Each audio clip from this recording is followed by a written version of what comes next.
இருக்கிற அரசாங்கம். காவல்துறை தான் நான் ஏற்கனவே சொல்லிட்டு இருக்கேன். காவல்துறை ஏவல் துறையா மாறி போச்சு. எல்லாம் கூட சொல்லும் தம்பி. கூட்டணி அமைக்கும் போது யார் யாரு எந்தெந்த கட்சி எங்களோட கூட்டணி இருக்கிறதெல்லாம் தெளிவுபடுத்துவாங்க. எல்லாம் கவலைப்படாதீங்க.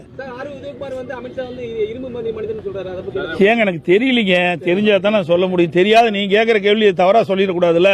நான் காலையில வந்து இறங்கினேன், நேரம் அங்கே போனேன், அங்கே வந்து இரங்கல் செய்தி கொடுத்தேன்.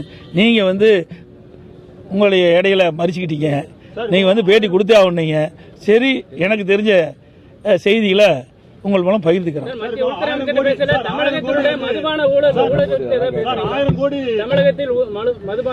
ஏங்க மத்திய அரசின் கட்டுப்பாட்டில் தான் அமலாக்கத்துறை இருக்குது. அவர் தான் உங்கள் ஊடகத்தின் வாயிலாக பத்திரிகைகளில் செய்தி வெளியிட்டாங்க. அதை உண்மைத்தன்மையை கண்டறிந்து யார் குற்றம் செய்யப்பட்டார்களோ அவர்கள் மீது கடும் நடவடிக்கை எடுக்க வேண்டும் நாங்கள் வலியுறுத்தி இருக்கிறோம். தமிழக அரசு இருமொழி கொள்கையை தான் வலியுறுத்தும். நான் தான் நேற்றைக்கே முந்தி சொன்னோம். உங்க டிவியில எல்லா டிவிலையும் வந்தது. என்ன ஏற்கனவே அனைத்து இந்திய அண்ணா திராவிட முன்னேற்றக்கூடிய கொள்கை இன்றைக்கு பேர் அண்ணா காலத்திலும் சரி, பொன்மனச்செம்மல் புரட்சித் தலைவர் எம்ஜிஆருடைய காலத்திலும் சரி, மாண்புமிகு அம்மாவுடைய காலத்திலும் சரி, தமிழகத்தில் இருமொழி கொள்கை தொடர வேண்டும் என்ற நிலைப்பாடு.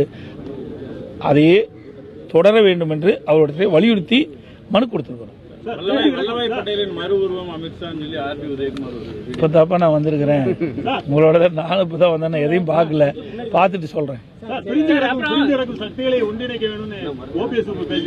அவர் எப்ப வேணா பேசிட்டே தான் இருக்கிறாரு. அதெல்லாம் சாத்தியமே கிடையாது.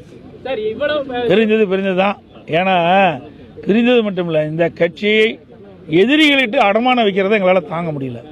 இன்னைக்கு அனைத்து இந்திய அண்ணா திராவிட முன்னேற்ற கழக தலைமை கட்சி அலுவலகத்தில்